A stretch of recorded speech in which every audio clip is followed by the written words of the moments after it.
আসসালামু আলাইকুম। সবাইকে শুভেচ্ছা অভিনন্দন।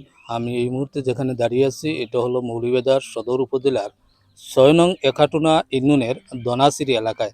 আসলে যে জিনিসটা আপনাদেরকে দেখানোর জন্য এই ভিডিওটি বানানো, আমি আপনাদেরকে একটু দেখাই। আমি একটা ঈদগাহর মধ্যে দাঁড়িয়ে আছি। আসলে দেখুন একটু ঈদগাহর যে অবস্থা, একটু একটু দেখান। ঈদগাহর যে অবস্থা আপনারা দেখুন, এখানে ঈদগাহ করে এটা বোঝা যাচ্ছে না। আর আসলে এলাকাবাসী প্রায় ৮৪-৮৫টা পরিবার প্রতি ঈদে এখানে ঈদের জামাত আদায় করেন। আর পাশাপাশি আরেকটা জিনিস আপনাদেরকে দেখাই, ওই যে কবরস্থান একটু দেখাও। ওই যে কবরস্থানটা, এখানে কবরস্থানে অত্র এলাকার মানুষ যারা মারা যায় তাদের জানাজার নামাজও কিন্তু এই ঈদগাহতে হয়। তো এলাকাবাসী বা মুসল্লিদের সাথে কথা বলে তারা যেটা জানিয়েছেন যে দেশ এবং প্রবাস থেকে যদি কোনো মানুষ সাহায্যের হাত বাড়িয়ে দেন তাহলে তাদের এই ঈদগাহ সংস্কারটা হবে, ঈদগাহটা সুন্দর হবে। এই অত্র এলাকার মানুষের জামাতে নামাজ আদায়, ঈদের নামাজ আদায় এবং জানাজার নামাজটা সুন্দরভাবে তারা এখানে আদায় করতে পারবেন। আমরা একটু এখানকার একজন যুবক, একজন তরুণের সাথে কথা বলবো। একটু আসেন ভাই, যে আপনি একটু বলেন তো আপনাদের এই ঈদগাহ এই অবস্থা কেন?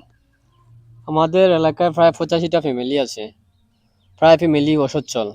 আর্থিকভাবে আমরা যে মৌলভীবাজার সদরের মাঝে আমার দেখা মতে গ্রাম অঞ্চলের মাঝে আমাদের গ্রামটি একটু গরিব গরিব টাইপের আগে। ইদানিং গিয়ে কিছু মানুষ প্রবাস হয়ে গেছে। নাইলে আগের আগের যারা আমাদের আছিল মুরব্বীরা এরা বেশিরভাগই দিনমজুর। ওখানকে আইয়া সব কুলাইয়া মসজিদের কুলাইতে পারে না টাকা দিয়ে। আমরা এভাবে আছি আগে।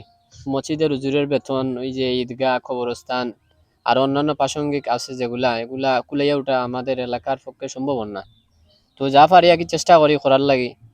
আর দেশ এবং প্রবাসর যারা আছেন তাদের কাছে আপনাদের এই ঈদগাহ সংস্কারের জন্য কোনো চাওয়া পাওয়া আছে কিনা? যদি কোনো ভাই দয়া হয় আল্লাহর বাস্তে দিলে তো আমাদের ঈদগাহটা সুন্দর হয়। সবাই চায় এলাকার প্রাতিষ্ঠানিক যেগুলা প্রতিষ্ঠান আছে, মসজিদ, মাদ্রাসা, মন্দির, স্কুল প্রতিষ্ঠান যেগুলো আছে সবই চায় সৌন্দর্য চায়। তা আমাদের সুন্দর করার মতো আর্থিক, অর্থাৎ আমাদের এলাকাত এরকম মানুষ নাই। যেমন আর নুরে আলম ভাই আছেন, ওনার মাধ্যমে আমাদের এলাকাত প্রায় ৫-৭ লক্ষ টাকার মতো একটা অনুদান আইছে লাইট লাগার ভাই। বাইরে এলাকাবাসীর পক্ষ থেকে ধন্যবাদ জানাইলাম। আর আরো যারা যারা ভাই আছেন অনেকে দান সাদগা করেন। আমরা প্রায় দেখলাম মহানগর কবরস্থান বাউন্ডারি দেওয়ার মতো তৌফিক নাই। এই যে আছে ঈদগাহ আছে, এটা প্রায় ৪-৫ লক্ষ টাকার মতো লাগে। আচ্ছা, যদি আমি আপনার নামটা, পুরো নামটা? আমার নাম হচ্ছে মোহাম্মদ সুমন আহমদ। দোনাসিরি বায়তুল জামে মসজিদের রানিং আমি আছি ৬-৭ বছর ধরে কেশিয়ার কোষাধ্যক্ষ আচ্ছা হিসাবে ঠিক আছি। আছে, আমরা যে কিতা নাম, সুমন আহমদ। আমি সুমন ভাইয়ের নাম্বার ভিডিওর মাঝে দিয়া দিমু।